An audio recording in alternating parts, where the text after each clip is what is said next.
ত্রয়োদশ জাতীয় সংসদ নির্বাচন ও গণভোটকে সামনে রেখে দেশের বিভিন্ন জেলায় শুরু হয়েছে মনোনয়নপত্র যাচাই বাছাই। এই প্রক্রিয়ায় একদিকে যেমন অনেক প্রার্থীর মনোনয়ন বৈধ ঘোষণা করা হয়েছে, তেমনি কাগজপত্রের ত্রুটি, তথ্য গরমিল ও ঋণ খেলাপি সহ বিভিন্ন কারণে বাতিল হয়েছে মাহমুদুর রহমান মান্না সহ একাধিক প্রার্থীর মনোনয়নপত্র।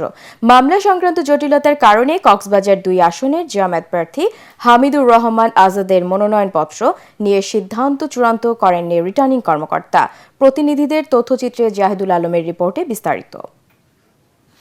মামলা সংক্রান্ত জটিলতায় কক্সবাজার 2 আসনে জামাতের সহকারী সেক্রেটারি জেনারেল হামিদুর রহমান আজাদের মনোনয়নপত্র বাতিল করা হয়েছে। তবে কক্সবাজার 1 আসনে বিএনপি প্রার্থী সালাহ উদ্দিন আহমদ ও জামাতের আবদুল্লাহ আল ফারুকের মনোনয়নপত্র বৈধ ঘোষণা করেন রিটার্নিং কর্মকর্তা।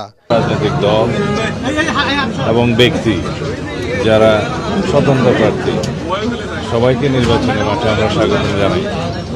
সুষ্ঠু, সুন্দর, নিরপেক্ষ, অবাধ নির্বাচন অনুষ্ঠিত হবে ইনশাআল্লাহ বাংলাদেশে। ফ্যাসিস্ট মুক্ত বাংলাদেশে গণমানুষের এটাই প্রত্যাশা।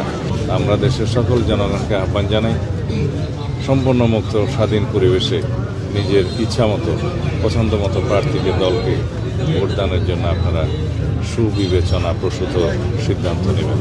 হলফনামায় তথ্যের মিল না থাকায় বগুড়া 2 আসনে নাগরিক ঐক্যের সভাপতি মাহমুদুর রহমান মান্নার এবং জাতীয় পার্টির শরীফুল ইসলাম জিন্নার মনোনয়নপত্র বাতিল করা হয়। এছাড়া বগুড়া 1 আসনে একজনের মনোনয়ন বাতিল করা হয়েছে।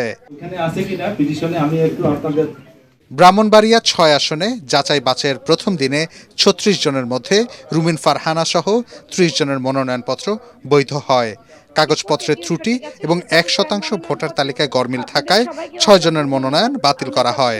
ভূমিকম্প সহনীয় মোস্ট ডিউরেবল দেশের প্রথম Thermex rod Salam steel. Salam steel বোঝে durability. Salam steel most durable still.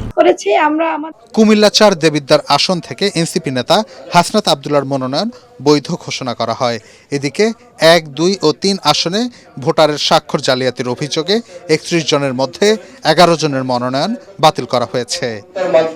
খেলাপি ঋণ, দলীয় মনোনয়নপত্র না থাকা, অসম্পূর্ণ কাগজপত্র ও ভুল ভোটার নম্বরের কারণে যশোর 3 ও 4 আসনে বিএনপি ও জাতীয় পার্টি সহ 6 জনের মনোনয়ন বাতিল করা হয়। নরসিংদীর পলাশ ও মনোহরদী বেলাব আসনে শর্ত পূরণে ব্যর্থ হওয়ায় 4 জন প্রার্থীর মনোনয়ন বাতিল করা হয়েছে। রংপুর 3 আসনে জাতীয় পার্টির চেয়ারম্যান জিএম কাদের সহ 7 জনের মনোনয়ন বৈধ হলেও 1% ভোটার তালিকা গরমিল, গ্রেপ্তারি পরোয়ানা ও রাজস্ব বকেয়া থাকার কারণে 3 জনের মনোনয়ন বাতিল করা হয়। বরিশাল 3 আসনে ত্রুটিপূর্ণ মনোনয়নপত্র ও হলফনামায় স্বাক্ষর না থাকায় 2 জনের মনোনয়ন বাতিল এবং 2 জনের মনোনয়ন সাময়িক স্থগিত রাখা হয়েছে। জাহিদুল আলম, এটিএন বাংলা।